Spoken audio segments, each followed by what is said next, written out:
আমার রান্নার চ্যানেল তেলঝালে আপনাদেরকে আরও একবার স্বাগতম। আমি আজকে আপনাদেরকে বানিয়ে দেখাবো চিংড়ি মাছের ভর্তা। চিংড়ি মাছের ভর্তা বানানোর জন্য এখানে আমি কড়াইয়ের মধ্যে নিয়ে নিলাম 1 টেবিল চামচ সরিষার তেল। আপনারা চাইলে কিন্তু সয়াবিন তেলও ব্যবহার করতে পারেন। যেহেতু এটি ভর্তা তাই সরিষার তেল ব্যবহার করলে ভর্তা কিন্তু খেতে খুবই মজা হয়।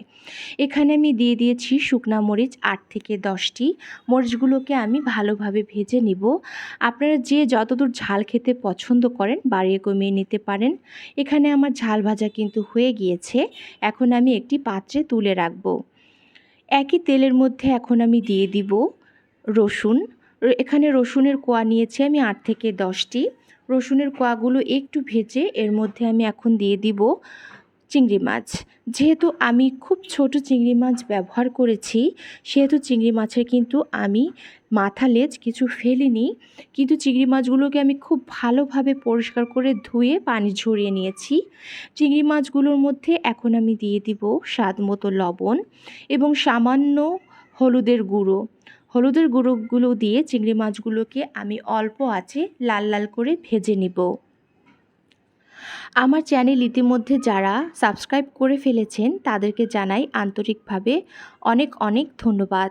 আর যারা করেননি তারা প্লিজ আমার চ্যানেলটি সাবস্ক্রাইব করে যাবেন। আমার ভিডিও যদি আপনাদের একটু ভালো লাগে একটি লাইক, কমেন্ট এবং শেয়ার করতে ভুলবেন না। এ পর্যায়ে কিন্তু আমার মাছগুলো ভাজা হয়ে গিয়েছে। এখন আমি মাছগুলোকে ব্লেন্ড করে নিব। এর মধ্যে আমি দিয়ে দিলাম ভাজা মরিচ এবং চিংড়ি মাছ ভাজা দিয়ে আমি ভালোভাবে ব্লেন্ড করে নিব। আপনারা চাইলে কিন্তু পাটায় ভর্তা করতে পারেন। চিংড়ি মাছ এখানে আমার ব্লেন্ড করা হয়ে গিয়েছে। এখন আমি এর মধ্যে দিয়ে দিব ধনিয়া পাতা কুচি। এখানে আমি 4 টেবিল চামচ পরিমাণ ধনিয়া পাতা কুচি ব্যবহার করেছি।